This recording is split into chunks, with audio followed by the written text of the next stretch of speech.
Good morning बच्चों, welcome to Funnel Learn School. My name is Anita Rajput.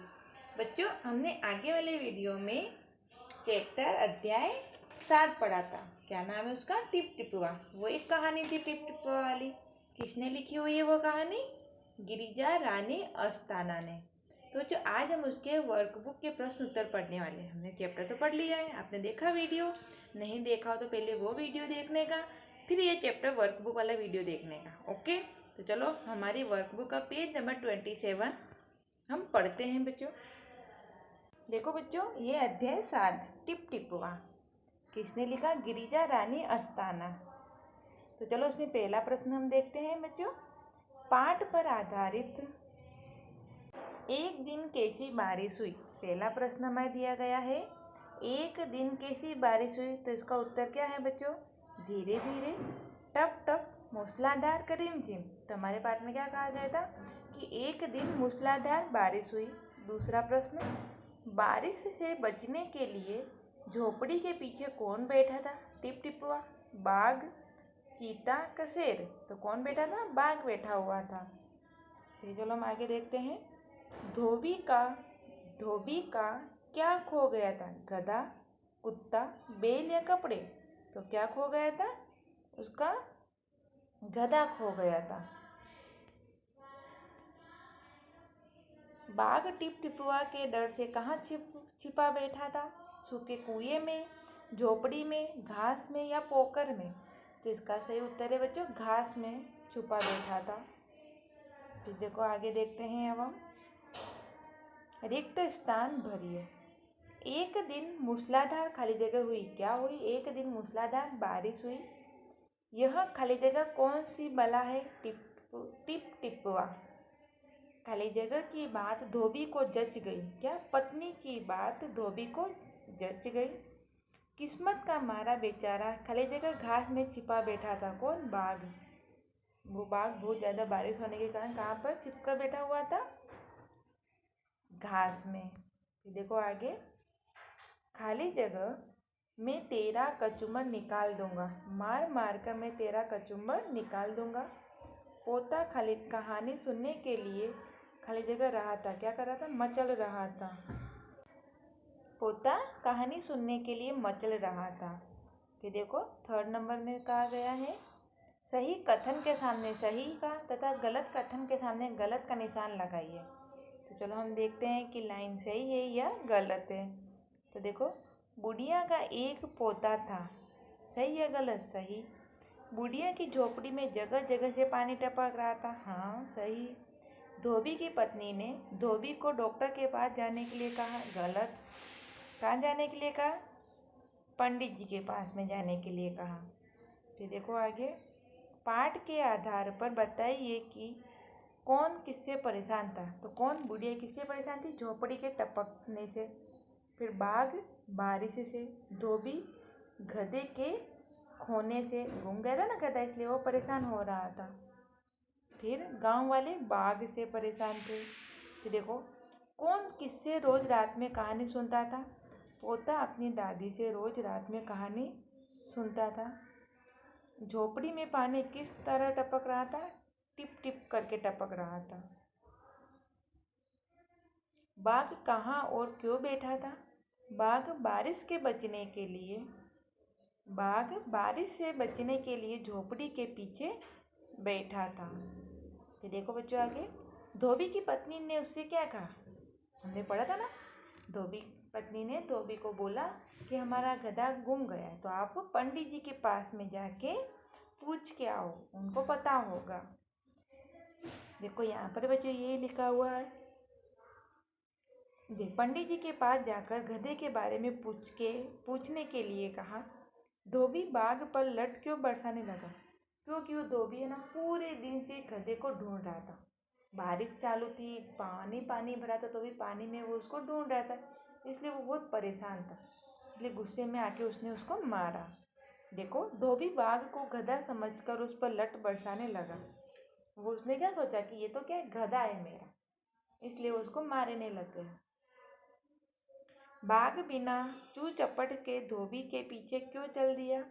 बाघ धोबी को tip टिप्पा समझ रहा था। इसलिए वह बिना चू चपट करके धोबी के पीछे चल दिया।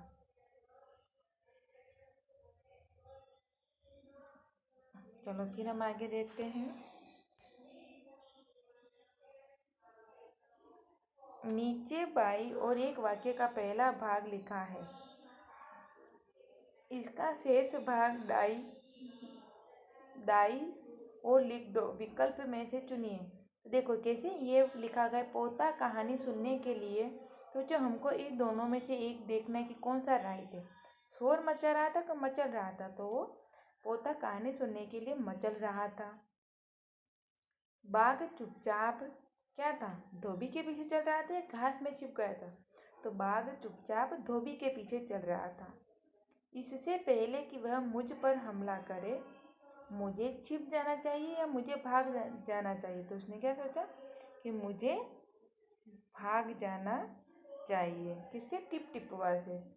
फिर देखो बच्चों आगे बताया गया है, बाघ ने मन में सोचा, लगता है यही टिप टिपवा है या लगता है यही धोबी है। तो उसने क्या सोचा कि लगता है यही टिप टिपवा है।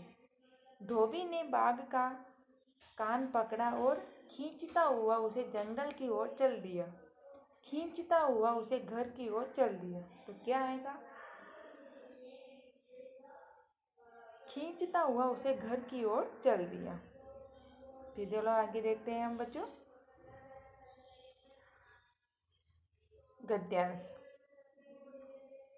नीचे लिखे गद्यांश को पढ़कर पूछे गए प्रश्नों के उत्तर लिखें। एक दिन मूसलाधार बारिश हुई। ऐसी बारिश पहले कभी नहीं हुई थी। सारा गांव बारिश से परेशान था। बुढ़िया की झोपड़ी में पानी जगह जगह से टपक रहा था, टिप टिप टिप टिप। इस बात से बेखबर पोता दादी की गोद में लेटा कहानी सुनने के लिए मचल रहा था। तो बच्चों ये एक पैराग्राफ दिया गया है, जिसको हम हिंदी लैंग्वेज में गद्यांश बोलते हैं। ये हमने पढ़ा, नीचे इसके प्रश्न दिए गए हैं। प्रश्नों के उत्तर बच्चों आपको इसी में ही मिलेंगे। देखो एक दिन कैसी बारिश हुई। देखो यहाँ पर लिखा गया है एक दिन मूसलाधार बारिश हुई, लिखा हुआ है। तो हमने क्या लिख दिया, एक दिन मूसलाधार बारिश हुई। बुढ़िया की झोपड़ी में पानी कैसे टपक रहा था, टिप टिप टिप टिप बरस रहा था। पोता क्यों मचल रहा था, पोता कहानी सुनने के लिए, क्यों दादी उसको रोजाना कहानी सुनाती थी, इसलिए वो कह रहा था कि मुझे कहानी सुनाओ। रिक्त स्थान भरिए। बुढ़िया की झोपड़ी में खाली जगह जगह जगह से रहा था, तो क्या था, पानी टपक रहा था। चलो विलोम शब्द दिन का क्या होगा बच्चों, रात, पहले का बाद में।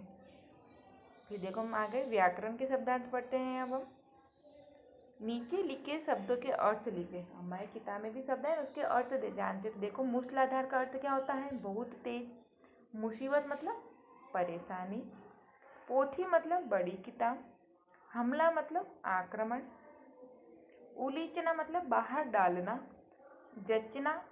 जचना मतलब सही लगना।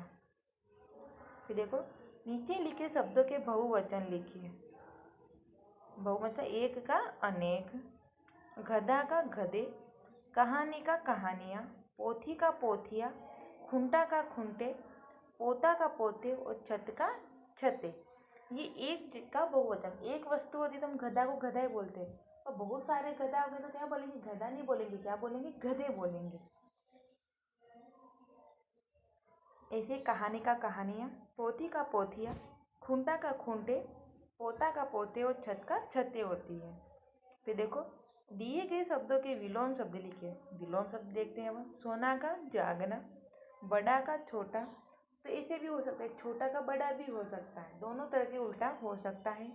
ज्ञानी का अज्ञानी, सुबह का शाम, मोटा का पतला और ऊंची का नीची, ऊंची नीची।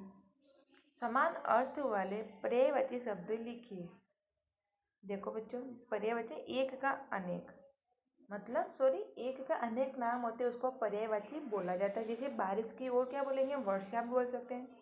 परेशान को दुखी भी बोल सकते हैं। पानी का जल। डर को क्या बोला जाता है, डर को हम डरना, भय। गांव को ग्राम। और ज्ञानी का विद्वान, जिसमें बहुत सारा ज्ञान होता है उसको क्या बोला जाता है, विद्वान बोला जाता है। निम्नलिखित मुहावरे के अर्थ लिखिए। मुहावरे देख लेते हैं अब। दुम दबाकर भागना मतलब डर कर भागना। बात जचना मतलब बात ठीक लगना। आव ताव न देखना मतलब बिना सोचे समझे। कचूमर निकालना मतलब बहुत मारना। भीगी बिल्ली बनाता डर जाना। और आंखें खुली की खुली रह जाना मतलब अचरज होना। ये क्या थे? मुहावरे थे बच्चों। तो हमने ये टिप टिप्पा कहानी के वर्क बुक वाले प्रश्न उत्तर किए हैं। आप इन प्रश्नों को उत्तर को देखना और अपनी वर्क बुक में बच्चों अच्छी अच्छी राइटिंग से लिखना। ओके बच्चों, चलो अगले वीडियो में मिलेंगे। Bye bye.